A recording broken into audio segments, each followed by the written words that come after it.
আর বৈদ্য এসেছিলেন বেশিরভাগই রদ্দি। অথচ বলছে আমরা সব বদ্যি। আরে চুপ করো না বাপু, রাজামশাইকে বলতে দাও না ভায়া। আমি 3000-এর মধ্যে 3 জনকে বেচেছি। এইবার তোমাকে আসল বাছা বাঁচতে হবে, আর ঠিক মতো না হলে এই গালে মাখিবে চুন, ওই গালে কালি, গাধায় চড়িয়া ভাঁড় খাবে গালা গালি। আমি তৈরি আছি কবি মশাই। আপনি কাকে কাকে বেছেছেন মহারাজ? মন্ত্রী মশাই, ডাকুন ওদের, এটা আপনার কর্ম। প্রথম বৈদ্য এসেছেন সেই সুদূর কিষ্কিন্ধা থেকে, নাম শ্রী শ্রীল আয়ু আচার্য দন্তলাবণ্য মহার্ণব। কোথায় কোথায়? আসুন আসুন মহার্ণব মশাই, এগিয়ে আসুন এগিয়ে আসুন। দ্বিতীয় বৈদ্য দ্বিতীয় বৈদ্য এসেছেন অলকাপুর থেকে, ওনার নাম হলো মম নাম পিণ্ডাইকরণ কবিরাজন পুঙ্গবং চরক শাস্ত্রী। দেখো কাণ্ড, এত বড় বড় নাম মনে রাখা ভয়ানক শক্ত বুদ্ধি মশাই। আমি ওনাকে বলবো আচার্য মশাই, আর আপনাকে বলবো শাস্ত্রী মশাই। মন্ত্রী মশাই, এবার তৃতীয় কবিরাজকে ডাকুন। তৃতীয় কবিরাজের নামটা বড় ছোট, শাস্ত্রী নয়, আচার্য নয়, নবদ্বীপের লোক। খুব বয়স হয়েছে। ওর নাম হলো, আমাকে লোকে বলে বুড়ো কবিরাজ। কি কি রোগের চিকিৎসা করেছেন একবার বলে দিন। বলতে গেলে আমি কোনো রোগেরই চিকিৎসা করি না, একদম আকার। অথচ আমায় যদি বলতে বলেন, এক নিঃশ্বাসে ৭৩,০০০ রোগ বলে যাব। হ্যাঁ, ওলাউটো, পেঁজরা, খোস, কাশি, সর্দি গর্মি, তরকা, কম্প, ঝম্প, শ্বেতসার, কত হলো? কে এমন মূর্খ আছে যে গুনবে ভারমশাই? ও যদি ৭৩,০০০ রোগের নাম বলে, আমি বলবো ৮৩,০০,০০০। সব বড় বড় রোগ, সর্দি কাশির মতো নাতি নাতনি রোগ নয়। শুনুন তাহলে, যক্ষা, রক্তাম্বু, অস্থিবাস, বেগুনচোরা, দাপট কাঁটা, পেয়াটকা, মরা মাছ, হাঁস পোকা। থামো থামো থামো, ও এ তো কানের পোকা, নাড়িয়ে ছেড়ে দেবে। শুধু কানে কেন মহারাজ, কানে, বগলে, নখে, সর্বত্রই পোকা নড়বে, তবে আমার নাম শাস্ত্রী। গোপাল, আর বিলম্ব করলে দেশত্যাগী হব বলে দিলাম। বেশ বেশ মহারাজ, আমি শুরু করি। আচার্য মশাই। আচার্য মশাই এগিয়ে আসুন এগিয়ে আসুন। না না না না, আসতে হবে না, আসতে হবে না। বলছিলাম কি, ওই কৃষ্ণনগরের দেওয়ালে দেওয়ালে লেখা হলো রাজবৈদ্য চাই। আপনি বিদেশের লোক, কি করে খবর পেলেন? সে যেতেই পারে গোপাল, মহারাজ কৃষ্ণচন্দ্রের রাজবৈদ্য বলে কথা, কম ব্যাপার নয়, বুঝেছো? বুঝেছি, সে যাকে। কবিরাজ মশাইগণ, সভাসদগণ, আপনারা সবাই জানেন আমাদের শাস্ত্রে একটা কথা আছে, শতং মারি ভবেত বৈদ্য। যে কবিরাজ যত বেশি মারতে পারবে সে তত বড় বৈদ্য। নিন আচার্য মশাই, আপনি বলুন কজন মরেছে এ পর্যন্ত? কি করে হুট করে বলি? বলুন বলুন, ওই ২-৪টে কম বেশি হলে সেটা কিছু হবে না। তা ধরেন মোট রোগী দেখেছি ৩,৮০৬ জন গতকাল পর্যন্ত। হাততালি হাততালি হাততালি। এবারে বলুন আচার্য মশাই, তাদের মধ্যে মেরেছেন কজনকে, মানে কজন মরেছে আর কি? একেবারে ২৫০০। যমরাজের ঘরে পাঠিয়ে আমি কবিরাজ। আর দূর নাবালক দুগ্ধপস্য 2500 মেরেই একেবারে হনুমানের মতো লাফাচ্ছে দেখো। হ্যাঁ, এ কবিরাজি না করে রাজসভায় নাচুক মহারাজ। হ্যাঁ, এর রোজই 2.5 পো আদা নিম পাতার সঙ্গে বেটে খাওয়া উচিত। আপনি কতজন রোগী দেখেছেন শাস্ত্রী মশাই? 1000 হবে, কি বলো? আমি দেখেছি 18,771 জন, মরেছে 18,300। লোকে আমার দেশে আমার ছবি রেখে চরণামৃত খায়, বুঝেছেন?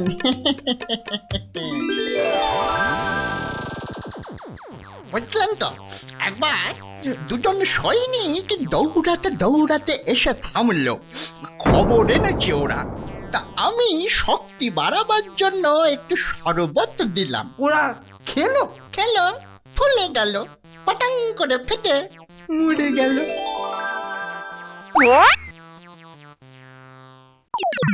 এ কি, আপনি কোথায় যাচ্ছেন? আরে পাকড়ো পাকড়ো! আপনি কোথায় পালাচ্ছেন দাদু মশাই? আমাকে ছেড়ে দিন মশাই, আমি এদের মতো অত গুণী নই। সে কি, রোগী দেখেননি আপনি? দেখেছি মশাই, কিন্তু বড় কম। কেন কম কেন? আমি যে রোগ হতেই দিই না।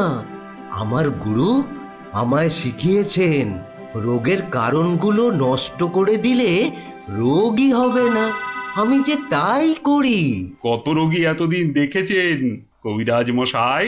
সারা জীবনে আমি দেখেছি 1000 খানেক রোগী, আর মরেছে মাত্র 30 জন। তাতেই আমার লজ্জা করে। তাই বলছিলাম আমায় ছেড়ে দিন, আমি এদের মতো এত বড় কবিরাজ নই। আমি বড় তুচ্ছ, এখানে এসে খুব ভুল করেছি। কিন্তু কবিরাজ মশাই, এখানে না এলে আপনি আরো ভুল করতেন যে। কারণ মহারাজ কৃষ্ণচন্দ্র আপনার মতন রাজবৈদ্যকেই খুঁজছেন। যে কবিরাজ রোগের কারণগুলো নষ্ট করে দেন তিনিই যে শ্রেষ্ঠ। যে কবিরাজ রোগীর মৃত্যু হলে দুঃখ পায়, লজ্জা পায়, তিনিই তো শ্রেষ্ঠ। মহারাজ, এই আমার শ্রেষ্ঠ কবিরাজ। নির্বাচন শেষ মহারাজ। সাবাস গোপাল, সাবাস। তোমার রাজবৈদ্য নির্বাচন এই দেশের সর্বশ্রেষ্ঠ শিক্ষা। তুমি শুধু হাসির রাজা গোপাল ভাঁড় নও, তুমি এই বাংলার অলংকার। সত্যি গোপাল দাদু ঠিক বলেছিলেন রাজবৈদ্য। রোগের চিকিৎসার চেয়ে বড় হলো রোগ হতে না দেওয়া। তাই সামান্য রোগ হলেই চিকিৎসালয়ে আসতে বলে ঢেড়াদার ঘুরে বেড়াচ্ছে। এমন রাজবৈদ্যকে তুমি বলেই নির্বাচন করতে পেরেছো। রাজা মশাই ঠিকই বলেছেন, তুমি শুধু হাসির রাজা নও, তুমি জ্ঞানের রাজা গোপাল ভাঁড়।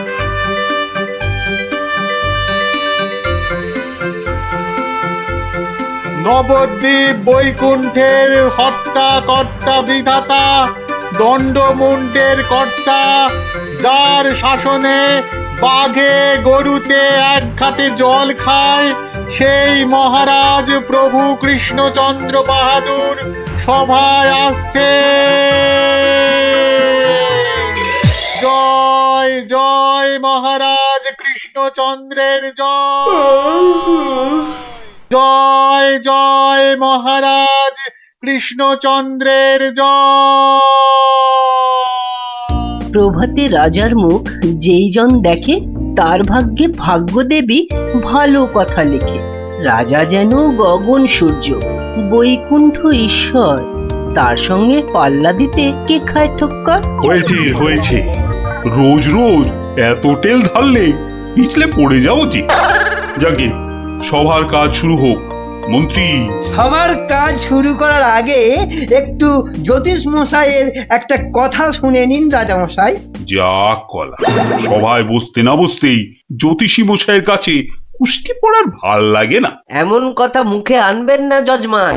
নবদ্বীপের ভাগ্যাকাশে আজ দুর্যোগের ঘন ঘটা, তার শ্যামল প্রান্তরে রক্তের আলপনা। হ্যাঁ গেল যা, যাত্রা গাইতে হবে না। খোলাখুলি কথাটা বলুন তো, মানে ঝেড়ে কাশুন। মহারাজ, মুর্শিদাবাদ থেকে নবাব ল্যাংড়া হরকড়াকে দিয়ে পত্র পাঠিয়েছে। ওই ল্যাংড়া হরকরাটাকে ডাকা করাও। মুর্শিদাবাদের নবাব সরকার থেকে পাঠানো ল্যাংড়া হরকরা হাজির হো। হাজির। এ কে রে? নবাব সাহেবের চিঠি বয়ে এনেছি জনাব, আজই ফিরতে হবে। ওই চিঠিটা নিয়ে একটু পড়ে দাও না পণ্ডিত। উত্তম, দাও চিঠি দাও। শ্রী শ্রী নবদ্বীপ রাজ মহামহিম কৃষ্ণচন্দ্র রায় বরাবরেশু। আপনার সভায় তো জানি জ্ঞানী গুণীদের বসিয়ে বসিয়ে খাওয়ান। আমি কজন হিন্দু গণৎকারকে চাই, কাল সকালেই আমার সভায় যেন দেখতে পাওয়া যায়। পালকি পাঠালাম, ভবদীয় নবাব বর্দি আলী খাঁ। আমি তো ভাগ্য গণনা করি না, একদম ছেড়ে দিয়েছি রাজা মশাই। এই ল্যাংড়া, তুই বাইরে যা দাদা। আমার মনে হয় ওই হরচক্রবর্তী আর পঞ্চানন আগমকে পাঠিয়ে দে। দাবি নেই, হ্যাঁ, বড় নৈবেদ্য খাবার বেলা তুমি জ্যোতিষী, আর এখন এখন তুমি তুলসী পাতা না? হরু যাবে কেন? হরু যাবে কেন? জানিস মহারাজের সঙ্গে নবাব সাহেবের শত্রুতা। আগে মহারাজ, এই হরু আর পঞ্চাকে বাঘের মুখে ঠেলে দেওয়া কি ভালো দেখায়? আমি বলি কি মশাই, জ্যোতিষ মশাই যান, কত লেখাপড়া, মা সরস্বতীর আঁচল চাপা পণ্ডিত। কি মুখ খুঁড়ে এই কৃষ্ণপক্ষে আমি যাব নবাবের কাছে? আমি বলছিলাম গণৎকার বলে আমাকেই পাঠিয়ে দিন। ওই নবাবটা আমার 1 নম্বরের শত্রু। জানি গোপাল, জানি। ওই জন্যই তোমাকে পাঠাতে যে বড় ভয় পাই। তুমি কি বলো? আমার মনে হয় মহারাজ জ্যোতিষী হরু ঠাকুর আর পঞ্চু ঠাকুরকে পাঠিয়ে দিন। নইব নইব, মুখ খুব ভাঁড়। বলছি এটা কৃষ্ণপক্ষ। আমি তো আর কষতেই জানি না। আমি গিয়ে কি করব বলুন? আমি তো কথাই বলতে পারি না। তবু তোমরা 3 জনই যাবে। সেনাপতি, ঘোষণা করো।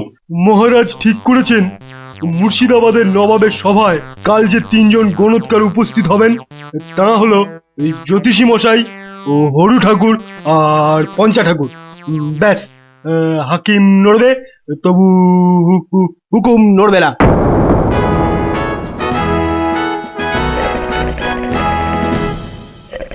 বন্দগি জাহাপনা, আপনি হলেন গিয়ে গরিবের, যাকে বলে কিনা মা বাপ। জনাব, যা হুকুম করবেন তাই করে দেব। মহারাজ তাই বলেই পাঠিয়েছেন। অথচ হুজুর, আপনার নসিব গণবার মতো কোনো ক্ষমতাই আমাদের নেই। খামোশ, তাই আমাদের নেই। হুজুরের নসিব গনবা তোরা কে রে? তোরা কে? বেত্তামিজ! কাকে ধরে এনে পাঠালো কৃষ্ণচন্দ্র? জাহান্নামে যাওয়ার জন্য কম্পাক পা বাড়িয়ে দিয়েছে। এতদিনে হুজুর আচ্ছা কসরত করেছেন, ফাঁদে পড়েছে আহাম্মুকটা। খালি পাশ কাটিয়ে পালায়, খালি পাশ কাটিয়ে পালায়। এই পণ্ডিত কটাকে 3টে বাদ জানতে চাই, না বলতে পারলেই শুল। এ উজিরটা কি রে? ফুলে বসিয়ে কি হবে? কয় কয় বিশাল কয়। জি কয়েল লাগে, বিশাল টোপ্পা। মরে যাব খোদা বন্ধ। ছেলে পিলে সব গাছতলায় গিয়ে বসবে, কেউ জুটবে না জনাব। আমার আবার ভাতে একটু ঘি না পেলে চোয়া ঠেকুর ওঠে। তার চেয়ে 3টে সওয়াল পুছতে বলুন উজির সাহেব। यही मर्द का बात। কি করব হুজুর? ডাঙায় বাঘ আর জলে কুমির। আপনাকে খুশ করে না ফেললে কৃষ্ণচন্দ্র ছাড়বে নাকি? জান কবুল, সওয়াল পুছ করুন। बहुत अच्छा। पहला सवाल, माटी नीचे की আছে? মাটি আছে। मिट्टी के अंदर में क्या है? দ্বিতীয় প্রশ্ন, পৃথিবীর মাঝখান ঠিক কোন জায়গাটা? আমি তো রাজ সরকারে জরিপ করি না খোদাবান। সত্যি বলছি, আমিও করি না। মাসে তোলার দিব্যি। জরিপের লোক সব আলাদা, এই মা কালীর দিব্যি। तीसरा सवाल, 3 নম্বর প্রশ্ন, পৃথিবীকে এক পাক ঘুরতে গেলে কি করতে হবে? পায়ে হেঁটে? হ্যাঁ, पैदल पैदल। কি মুশকিল, অত হাঁটা যায় নাকি? সাদা সাপটা কথা জানাব, আমাদের বইয়ে এসব সওয়ালের কোনো জবাব নেই। দিন দিন গারদে পাঠিয়ে। क्या तुम जवाब देगा? জি। 3 सवालेर जवाब देगा? बहुत अच्छा, बताओ। আমি একটা জবাবও দিতে পারবো না হুজুর। ফাটকে চালান করে দিন, এর চেয়ে মরা সহজ।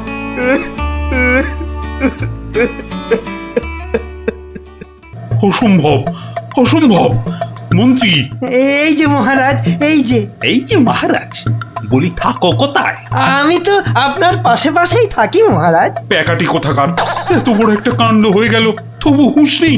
যেন মাথায় পড়িল আকাশ ভেঙে, তবু দিন কাটে খেয়ে ও দে। হুঁ, মন্ত্রী না ষড়যন্ত্রী ভাই, দুষ্টু। বাক্যম অনর্থকম আজি বাজিং কথং বন্ধন। মহারাজের 3 গণৎকারকে নবাব ফাটকে পুড়ে দিল, আর উনি এসছেন অং বং চং করতে। মহারাজ, আমি বলি কি, এই নবাবের নামে একটা পদ্য লিখে পাঠাই। এই যে আমি লিখেও ফেলেছি। তুমি আমার প্রিয় নবাব, তোমায় আমি দিচ্ছি জবাব, বুকটা আমার দুরু দুরু। এটা একটা আস্ত গরু। মহারাজ, সৈন্যবাহিনী নিয়ে গিয়ে একটা যুদ্ধ করে দেখি। তুমি বুদ্ধি ঢেকি, 3টে প্রশ্নের জবাব দিতে পারো না, পাকামো করতে এসেছো। জ্ঞানী মহারাজ, প্রশ্নের উত্তর দিতে পারি, কিন্তু নবাব তো আসলে ঝগড়া বাঁধাতে চাইছেন, কোনো জবাবই যে শুনবেন না। কি সর্বনাশ! তার মানে আবার খাজনা বাড়াবার তালে আছে? হ্যাঁ, তাহলে এখন উপায়? নবদ্বীপের 3 পণ্ডিত নবাবের ফাটকে জীবন কাটাবে। এ মা, ভীষণ লজ্জা করে। লোকে কি বলবে? ম্যাগো, ঠিক যেন ছন্দ ছাড়া পদ্য। হুঁ, মিষ্টি ছাড়া আবার কাঁচা গোল্লা হয় নাকি? কি করে মুখ দেখাবো ভাই? যা। আর আর একটা কথা বললে তোমাকে 17 ঘরের নামটা মুখস্থ ধরবো। খালি ভাবো, ভাবো এখন কি উপায়।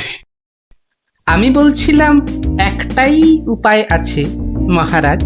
গোপাল, এখন থামো, হাসি মশকরার সময় নয় এখন। আমি তো জানি মহারাজ, উপায় একটাই। কি উপায়? আপনার রাজপণ্ডিত বলে আমাকে মুর্শিদাবাদে নবাবের দরবারে পাঠিয়ে দিন মহারাজ। বাঁচালং বাঁচালং, তুমি ভর পণ্ডিতের জবাব দিতে দাঁত ভেঙে যাবে। তাহলে আপনাকেই যেতে হবে পণ্ডিত মশাই, ফাটকে থাকতে হবে। এই অসভ্যতা করো না, আমি যাব কি করে? উত্তম, মহারাজ গোপালই যাক। গোপাল বন্ধু, কিচ্ছু ভাববেন না মহারাজ, নবাব যেমন প্রশ্ন করেছেন তেমনি উত্তর দেব মেপে। আপনার 3 গণৎকারকে ফিরিয়ে যদি না আনতে পারি, তো আমার নামে গরু পুষবেন মহারাজ, হাতিকা দাঁত, নরৎকা বাত। গোপাল পণ্ডিত দেবই চলেছে চলেছে, নবদ্বীপের মান বাঁচাতে চলেছে চলেছে, কৃষ্ণ রাজার নামে পণ্ডিত চলেছে চলেছে। জয় জয়, গোপাল পণ্ডিত দেবের জয়। জয়! নবদ্বীপের হারানো মান বাঁচাবে কে? পণ্ডিত গোপাল, আবার কে? নবদ্বীপের হারানো মান বাঁচাবে কে? পণ্ডিত গোপাল, আবার কে? কি নাম তোমার? আমার আবার নাম? তো নাম তো একটা আছে। তা আছে।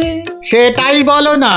বলতে একটু সময় লাগবে যে, লোকে অত সময় দেয় না। না হয় সময় দেওয়া হবে, আগে নাম। শ্রী শ্রীল শ্রীমন্ত ভট্টি হর বড় ভাঁড় নবদ্বীপ কৃষ্ণ আকাশে। এত বড় নাম? আরেকটু শর্মা কৃষ্ণনগর ভীষণ মোরগ গর্জন আর বলতে হবে না, এখনো শেষ হয়নি জানাব। ওই শুনতে গেলে আমি শেষ হয়ে যাব। আরেকটুখানি, পণ্ডিত বোধ বুদ্ধি নাকি কানি? খামোশ, এক গোল্লা সুতোর মতন নামের গোল্লা, খালি প্যাঁচ ছড়াচ্ছে। এ লোকটাকে আবার আনলে কেন? ও কিছু নয়, ও কিছু নয়, আমার পুরাণটা বয়ে এনেছে হুজুর, খুব ভারী। নামা নামা নামা। এই হলো পুরাণ। পুরাণের নাম জানেন? না না না না না না, নাম জানা জরুরি নয়। ছোট্ট নাম খোদাবন্দ, আমাদের হিন্দুদের খুব পবিত্র। 3টে সওয়াল করব। জানি জানা, জবাব দিতে না পারলে ফাটকে পচে মরব, আর জবাব দিতে পারলে 100 সোনার মোহর দেবো, আর ওই 3টে গণৎকারকে খালাস। চমৎকার জানাব, এই পুরাণে সব জবাব আছে, এই জন্যই এর নাম খট্টাঙ্গ পুরাণ। খটাস খটাস জবাব দিয়ে দেয়। প্রথম প্রশ্ন, পৃথিবীর ঠিক মাঝখান কোনটা? দ্বিতীয় প্রশ্ন, পৃথিবীতে কিভাবে পায়ে হেঁটে ঘুরে আসতে হয়? তৃতীয়, মাটির একবারে নিচে কি আছে? কি হলো, হবে না তো?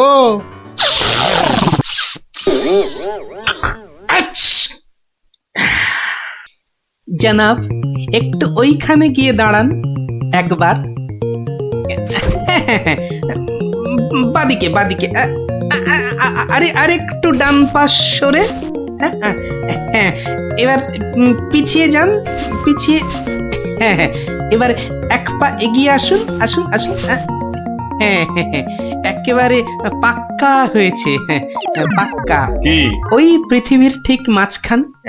হ্যাঁ, একেবারে পাক্কা মাপ। আপনার কত পাকা মাথা, আপনি না হয় মেপে দেখবেন। দ্বিতীয়, একবার জানা, একটু কষ্ট করতে হবে হুজুর। এটা কি হচ্ছে? হ্যাঁ, এটা কি হচ্ছে? গুলবাজ কোথাকার। আগে হুজুর, পৃথিবীর মাঝখানটা ধরে তার চারপাশে ঘোরাই তো বিশ্ব ঘোরা, আর আমাদের নবাবই তো জগৎ হুজুর। বহুত আচ্ছা, क्या बात। लेकिन মাটির নিচে কি আছে? তিসরা। তৃতীয় প্রশ্ন, জানাব এত জ্ঞানী, তবু বলি হুজুর, এক মনে ভেবে দেখুন, এসব কি আমাদের জানতে আছে? লোকে কি বলবে আপনাকে?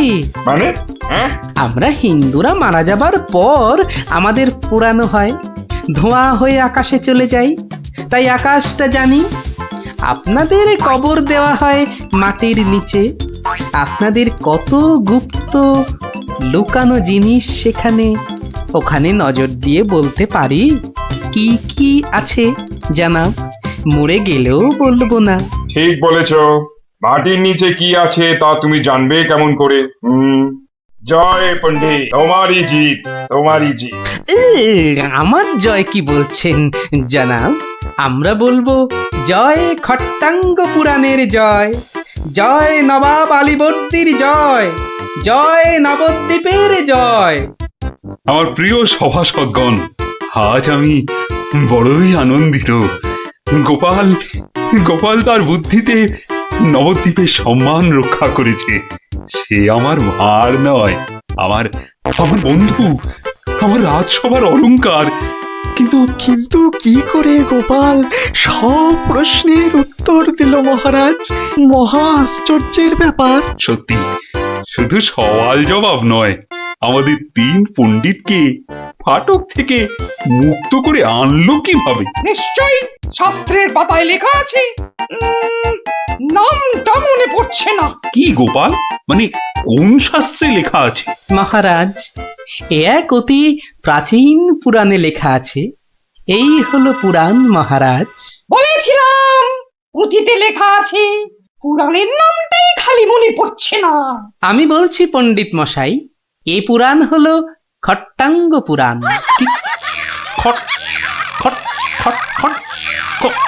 খটাঙ্গ পুরাণ? খট্টাঙ্গ পুরাণ মহারাজ। পুরাণটি দেখে চোখ সার্থক করুন। এ কি, এ পুরাণ কোথায়? এ তো ভাঙা কাঠের পায়া। গরিব গোপালের ওটাই খট্টাঙ্গ পুরাণ মহারাজ। নবাব যে বড় সড়ো জিনিস না দেখলে বিশ্বাসই করবেন না। ধন্য ধন্য গোপাল। তোমার বুদ্ধির দাম কিন্তু আমি দিতে পারবো না, তবে আমার গলারই হার তোমাকে পরিয়ে দিচ্ছি। ওটা নিয়ে কি করবেন মহারাজ? খাটের ভাঙা পায়া। আমার রাজসভায় রেখে দেব রাজপণ্ডিত। ওই খটাঙ্গ পুরাণ বাঙালির বুদ্ধির সাক্ষী দেবে।